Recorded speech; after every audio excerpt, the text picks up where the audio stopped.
Welcome to This Explainer. Today, we're breaking down the explosive, incredibly cinematic journey of an ancient warrior who is reborn into a world completely overrun by monsters and corrupted heroes. We're looking at a story that, honestly, just completely flips the script on your typical power fantasy. It blends breathtaking action with a deeply satisfying revenge plot against an entirely broken system. Alright, so I want you to picture this. Imagine writing the literal playbook on survival, passing away as a forgotten 100-year-old man, and then the universe just hits the reset button.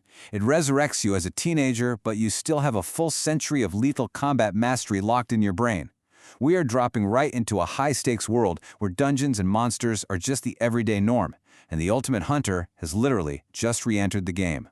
Section 1. Death and Immortal Rebirth. Let's get into it. Guok's timeline is absolutely wild. He goes from being a forgotten nursing home retiree to an absolute powerhouse in the blink of an eye. See, when a massive insect monster suddenly invades his facility, this old man doesn't hesitate. He sacrifices himself to save a terrified nurse. And in response to that ultimate act of bravery, the system rewards him with a divine blessing of immortality, wiping literally 8 decades off his physical age just like that. And you know, this sets up the ultimate dramatic irony for the rest of the story. You have these incredibly arrogant, modern-day hunters who look at Guok and just see this weak, unpolished D-rank rookie. They are totally oblivious to the fact that they're picking a fight with a cold, calculated mind holding a century of lethal experience. I mean, Guok has the raw, unassuming look of an 18-year-old kid, but the killer instincts of a seasoned warlord. Moving on to Section 2. The D-Rank Dungeon Disaster. So hoping to just kind of lay low, Guok joins what's supposed to be a super simple, low-level raid. But watch how fast things go south. The threat escalates from a standard giant snake to a regenerating hydra almost instantly. This whole disaster proves that the Hunter Association's threat level measurement system is completely broken, basically signing the death warrants of any young hunters who actually rely on it. 3. That crucial number right there is the exact number of Hydra heads Guok casually severs in a single, flawless spinning strike. And he does this while the supposedly superior C-rank raid leader is just standing there, completely frozen in pure panic. It is a masterful display of pure skill over raw stats. And he doesn't just kill the monster, right? He drops this amazingly cinematic one-liner to his terrified squad.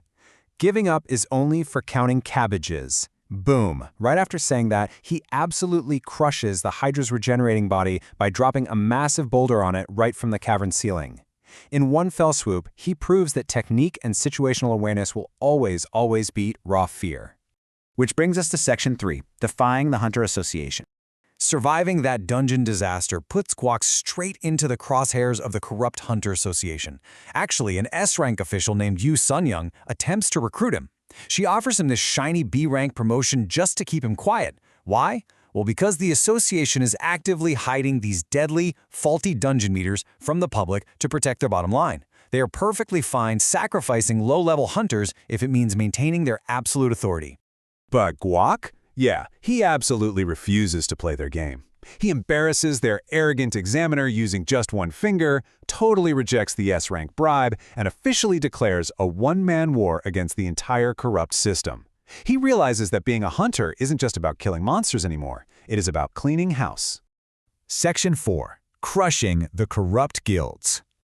Realizing he's going to need his own faction to actually take down the association, Guok starts treating the city's corrupt guilds like his next set of levels to clear. He works through this brutal, systematic checklist. First up, he dismantles the shady Northern Lights Guild and their forced contract scam. Along the way, he takes on these young, loyal apprentices to teach them what true strength really is. Then, he sets his sights on the terrifying S-rank Grizzly Guild, eventually using his own disciples to expose the association's deep corruption right on live television. I love this part. Guok completely redefines the term hostile takeover. When Seo Guangho, the S-rank master of the Grizzly Guild, kidnaps Guok's friend to force an alliance, Guok literally drops his sword just to prove a point. He then proceeds to beat the S-rank leader into total submission, entirely barehanded. He delivers this incredibly satisfying comeuppance to the arrogant guildmaster, telling him, if words don't work, you'll learn through your body. By utterly shattering Guangmo's pride, Guok turns his fiercest enemies into his own personal, terrified attack dogs, positioning himself perfectly to challenge the elites at the very top. Naturally, the association is not going to take this lying down. They try to silence Guok and his whistleblowing disciples by sending in their elite kill squad, the Violent Crimes team. Their leader actually boasts about these inescapable chains that supposedly even S ranks can't break. So what does Guac do? He casually catches their lethal chain weapons mid-air with his bare hands. Absolutely no big deal, right? He completely cements his status as an unstoppable force. Section 5. The Mysterious Snowy Dimension. So with the guilds now firmly under his heel, Guac attempts what should be a simple rural raid alongside his new subordinate, just to build up some public trust. But instead, they hit a double gate. Immediately after defeating the boss, reality literally shatters as a secondary, impossible rift tears open inside the room, sucking Guac and Guangho into a completely unknown realm. The new environment is just utterly hostile. They survive a brutal, back-to-back boss rush against these massive winged creatures and regenerating monsters. Guac goes from literally hurling boulders at flying beasts to the system randomly granting him immunity to cold right before unceremoniously dumping him into a freezing wasteland. So, in this bizarre, snowy environment, Guac stumbles upon a desperate squad of foreign hunters who are just getting slaughtered by monsters. Naturally, the Immortal legend steps in, delivering a perfectly timed strike to save their leader from certain death. Now, he neutralizes the physical threat with zero issues, obviously, but then he hits a totally new kind of wall, an intense language and cultural barrier. They aren't speaking Korean, and they're looking at him like he's an alien. This leaves our overpowered protagonist completely, 100% stranded off the map. Which leaves us on a massive, massive cliffhanger. Who exactly are these foreign hunters, and what is the true nature of this strange double gate? More importantly, how is Guac going to survive an anomalous dimension where all his raw physical power might not actually be enough to find a way home? I guess we'll just have to wait to find out.